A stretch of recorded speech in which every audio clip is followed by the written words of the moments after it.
Hi everyone, welcome to episode 3 of Mindful Mondays. I'm Elizabeth Lazan and thank you for tuning in. I hope you had a good week so far. I'm very excited to introduce our first guest of the series who will be sharing some self-care tools and tips for our mental well-being during this time. She has her master's in counseling and her master's in applied theater and often combines her expertise in these two areas throughout her practice. So without further ado, let's give a virtual round of applause and introduce our guest, Rosie McGowan. Hi, Rosie. Hi. So Rosie is an applied theater practitioner and a counselor who specializes in addictions and trauma, and was so happy to have her here with us today. Thank you for taking time during your quarantine. Yes, my 14-day compulsory quarantine. I'm in Singapore at the moment. With you being in quarantine, it's kind of the perfect timing to ask you for some self-care tips and some advice as we all get through this global pandemic. The first question, are there any signs when you notice someone is struggling that would be good to be aware of, and for yourself or for a good friend or for someone else? I think one thing to kind of notice is their energy and their mood. I mean, we can all have down days. We all do have down days. It's natural to have a down day. If you're talking with a friend and they're like, oh, I'm having a bit of a rough day, I just don't really feel very good. And, versus, oh my God, there's no point in anything. Like, I don't want to get dressed. Like, just what's the point? No one's going to see it anyway. It's not going to matter. And it's that sometimes like quite subtle difference, between the person who's just kind of really given up. Their mood is just so low and their energy is just so low and it's just nothing, versus the person who's going, you know what, I know I'm having a bad day and I'm going to be aware of it and I'm going to take that time. I'm going to give myself that time to feel down, feel low. I really like when you said the word aware. I think that's how we can start the process of identifying something that doesn't sit quite right, and it's fine to not be okay. But I think once we are aware of it, like you said, there is a sense of recognizing and acknowledging, which is the first step towards actually healing. Yes, definitely. And even if we just go back to, just the name of this, Mindful Mondays, the idea behind awareness is, it's connected. When you become more mindful, if you become more aware of who you are, how you feel, how do I feel on a day-to-day basis? What is my sort of like baseline feeling? And then, there are days when I'm above that and I'm feeling really good and I'm aware of the fact that I feel light, or I feel like my heart is just singing, or like there are days when I feel really low and my stomach maybe feels a bit funny or my heartbeat feels slower. Being aware of that then allows me to go, okay, I'm noticing this. I'm noticing that I feel heavier. I'm noticing that my mood feels lower. What do I need in this moment? What's going on for me in this moment? Do I need to build connection with somebody? Do I need to reach out and say, hey, I'm feeling a bit lonely. Can we have a chat? Or do I need to take myself out for a walk? And because I need fresh air, I need that connection to nature. Awareness is the first step to us being able to then look after ourselves. That's a great segue into asking, what do you think? I mean, some of us have the intention when we notice someone suffering or something doesn't feel quite right, that we do want to extend a helping hand, but sometimes it's hard to even begin the conversation, so what do you think are some good ways to open up that conversation if you notice a friend is suffering through some kind of mental stress? So ask someone how they are, and don't just listen to the answer. I think a lot of us do that anyway, intuitively. When we say to somebody, oh, how are you doing? And they're like, yeah, I'm fine. We know intuitively something isn't quite right. Mm-hmm.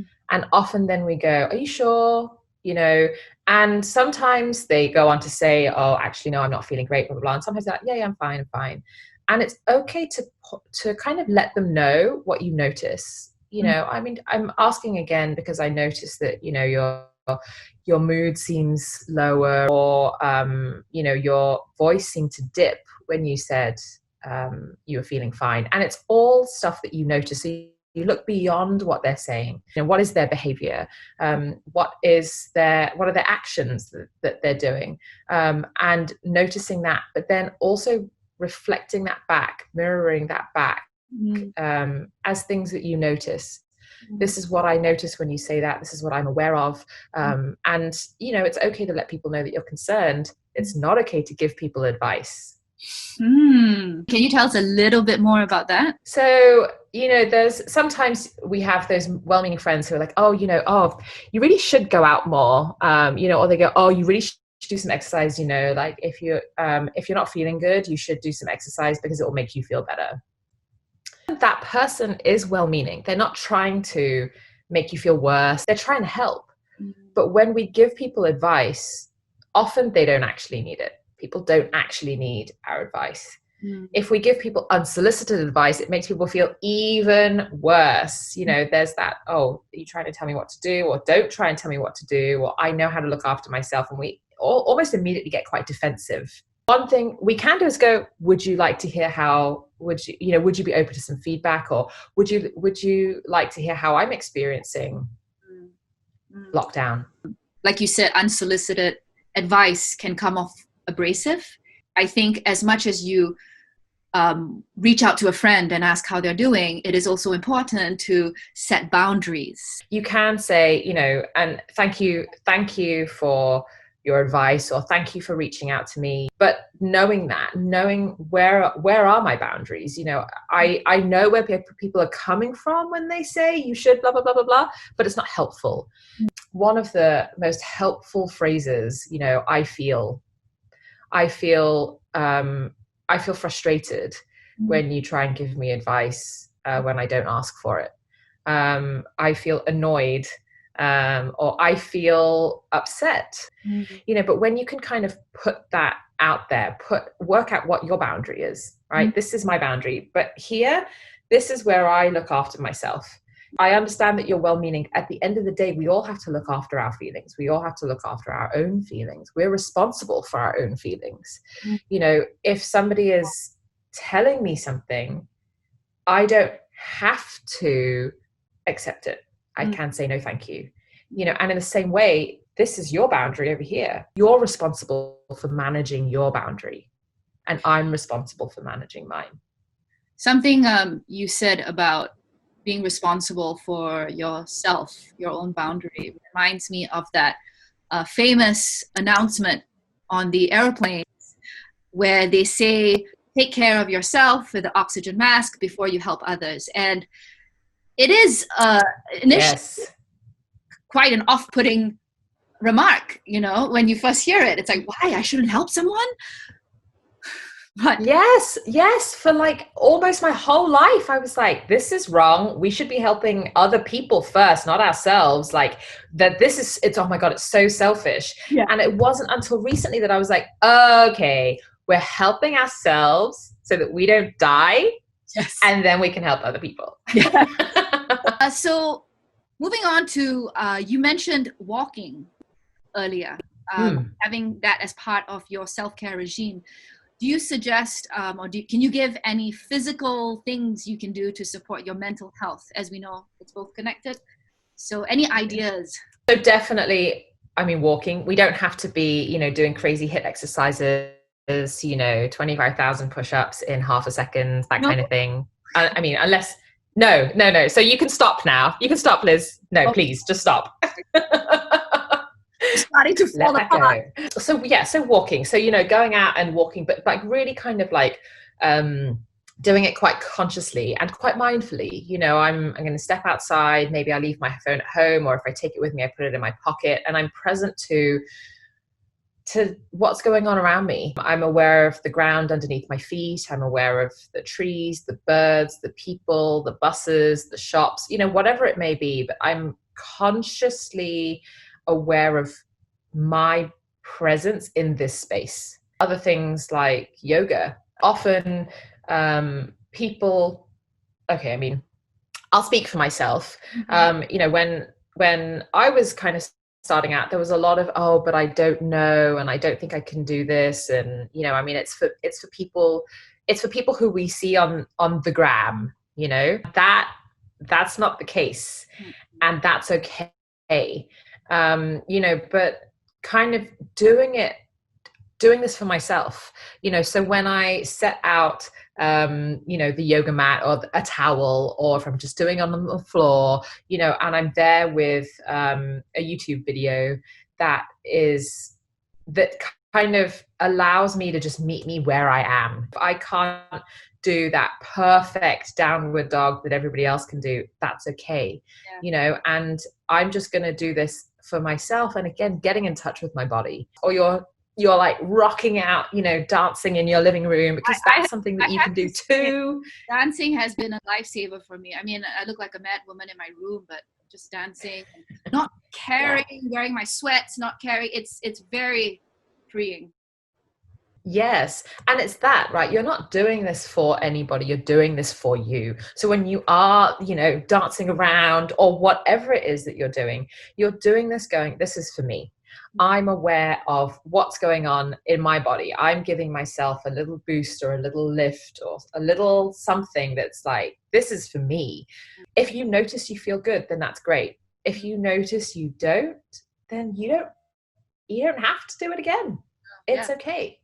I think that's a very important thing that you mentioned. It's giving yourself the permission to feel the whole spectrum, whether it's joy, elation, or I'm not really feeling this today. You know, it's okay to go with that. Yeah.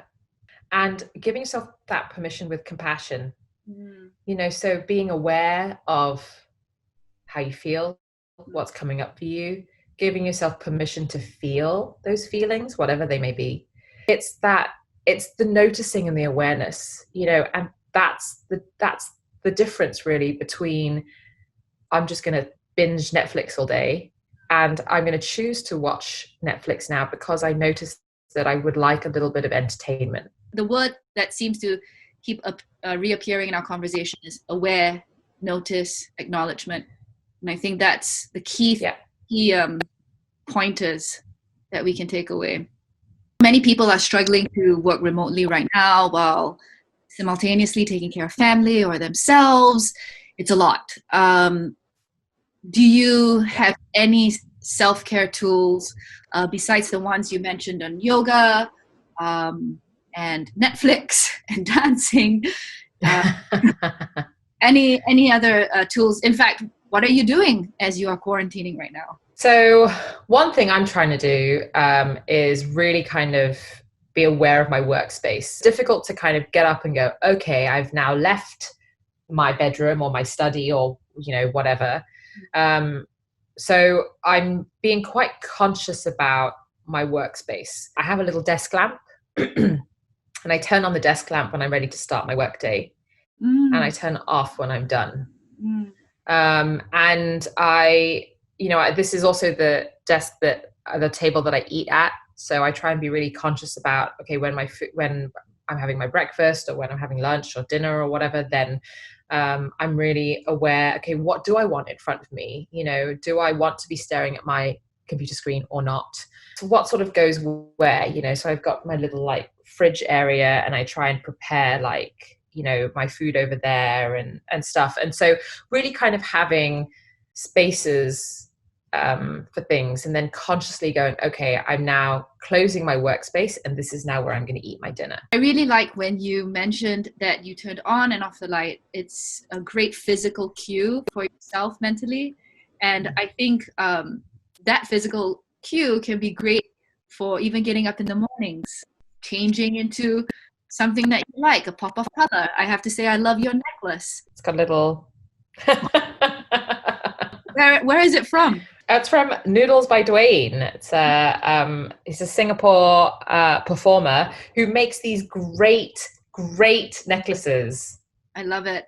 But going back to that point about wearing something that makes you happy, having a pop of color, turning on, turning off the light.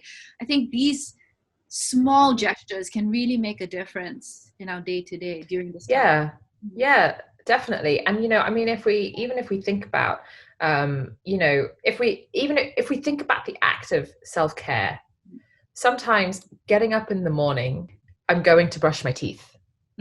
This morning I'm going to get up and I'm going to pick out an outfit. I'm going to put something nice on. Even these gestures, particularly at this moment with everything that's going on, because all of this is affecting us in some way. With all of this, those simple gestures are a really good act of self-care. And actually, all these simple gestures that you mentioned, and if we just train the mind to do that every day, it makes a huge difference in the long run. It's the same. It's like a muscle. The same thing when you work out, you train a specific area. Same thing for the mind. Yeah, definitely. And it's also, again, we take it back to the awareness, the noticing, the compassion for self. If it's been really hard to get up and get out of bed and brush my teeth, then this morning I'm going to give myself that, and I'm going to notice how it makes me feel. I'm going to notice what happens when I'm standing at the sink brushing my teeth. I'm going to say, well done, great job for doing that. Well done for doing yoga for 10 minutes, well done for going out on that walk. I know it was really hard to get out of the door. And you can give yourself a physical act. Yeah, I was just going to do that. Perfect. That's it. Yeah. Yeah. Even double time, give yourself. Yes. Why not? Meditation now, just 1 minute of just holding ourselves. Yes. Rosie, it's been such a joy, and thank you so much for sharing your insight, your wisdom, and your words with us. Before you go, Pleasure. I do want to ask you, are there any books or podcasts or anything that has kept you going or inspired you during this time? I don't really listen to a lot of podcasts, but I'll give this to you anyway, because it is the only one I listen to at the moment. And it's called My Dad Wrote a Porno. Oh, I love the title. Not what I was expecting. Yeah. It's great. It's really funny. It's hosted by these three people, one of whom's dad wrote a porno, and it's very British. It's very tongue-in-cheek, ridiculous. I would listen to it on my walks when I was in Hong Kong and in the evenings, and I would be that person going, what? No. If someone was looking at you, it would be contagious. Like, I want to know what she's listening to. It's on Spotify, so that's the only reason I can listen to it, because my technology knowledge is... Yes, we're all trying to navigate this Zoom tech time. So actually, I apologize for any lags during this call, but c'est la vie, we're working with what we got. Talking about technology, if any of you out there would like to follow Rosie's quarantine adventures, where can we find you? So you can find me on Instagram at rosie.mcgowan for all my quarantine adventures. Perfect. Well, I wish you all the best for another week-ish. Or... Okay. Yeah, 8-9 days. So, who knows? Who's counting? As long as you're safe, as long as you're healthy, and I hope to chat with you soon in real life. Yes, fingers crossed. Thank you so much, everyone, for tuning in. I'll see you next week for Mindful Mondays. And once again, thank you, Rosie. Bye. You're welcome. Take care. Bye.